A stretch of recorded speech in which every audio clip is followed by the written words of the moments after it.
The race to be the next governor of Tennessee heating up this week with a long-rumored candidate throwing her hat into the ring. Senator Marsha Blackburn is looking to become the first female Tennessee governor, and she joins me live.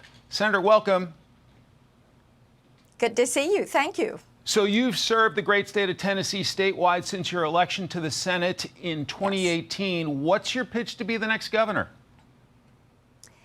You know, Mike, I am going to be working every day with Tennesseans to make certain that Tennessee is America's conservative leader. And I'm going to work as hard as I have with President Trump as we have passed his America First agenda. And in that agenda, there is so much that sends power, authority, and also that money back to the states. So President Trump is going to need a great group of governors, conservative governors, to go implement that agenda. Have you spoken with President Trump about an endorsement? I am working hard every single day to make certain that we earn that endorsement of President Trump and also earn that endorsement of voters in Tennessee. Then there's the redistricting fight in Texas. Now California says it wants to cancel out whatever Texas does. How do you see that issue?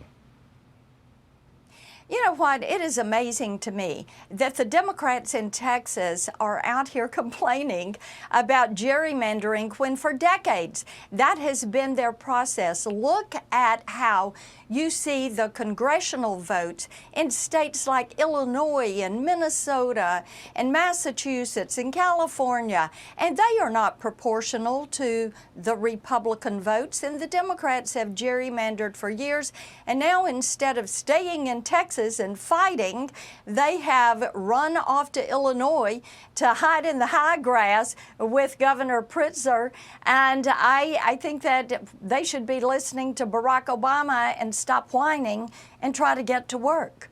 Part of this August recess for folks like you who are elected members of Congress is selling the big, beautiful bill back home. The Fox poll last month suggests Republicans have some work to do. 39% approval, 58% disapprove. What's your message to folks back home about the big, beautiful bill, and what are you hearing from your constituents? You know, as we talk with Tennesseans, which I'm doing every single day, they are liking what they're learning about the big, beautiful bill. 8 in 10 Americans will pay less in tax. There is expanded child care tax credit, and they're going to be able to expand those options. They're looking at the largest tax cut in U.S. history, no tax on tips or overtime, or my provision dealing with Social Security, getting the tax off that, and making certain that there is that expanded exemption for the death tax, getting the cost of energy down. And Mike, people, when they know what is in that bill, they're going, this is awesome, because these are things they want. Small businesses like the fact that there's expanded deductions for them.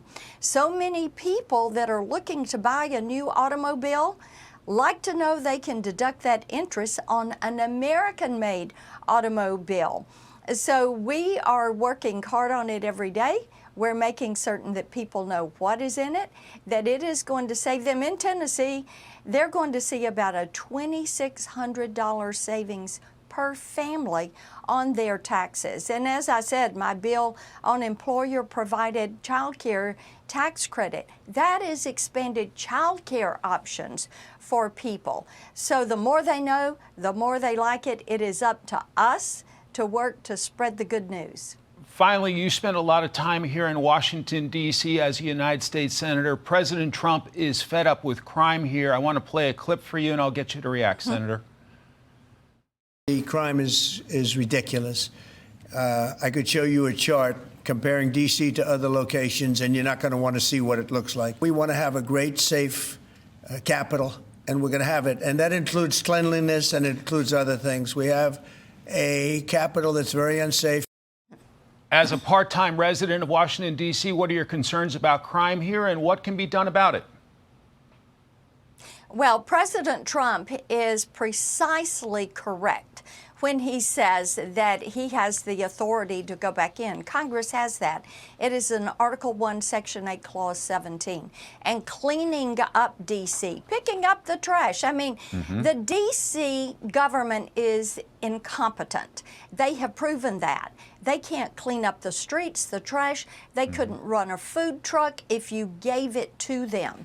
So it is appropriate that Congress, that this administration, step back in and make certain D.C. is safe for residents and for tourists. You know, Mike, you're very close over there to Union Station. Yes. And you think about the tens of millions of dollars that were spent to modernize Union Station, make it a hub for venues and restaurants and shopping.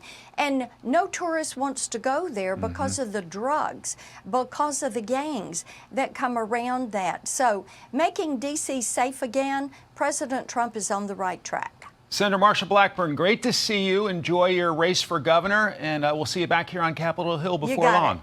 Thank you. Hey everyone, I'm Emily Campagno. Catch me and my co-hosts Harris Faulkner and Kaylee McEnany on Outnumbered every weekday at 12 p.m. Eastern, or set your DVR. Also, don't forget to subscribe to the Fox News YouTube page for daily highlights.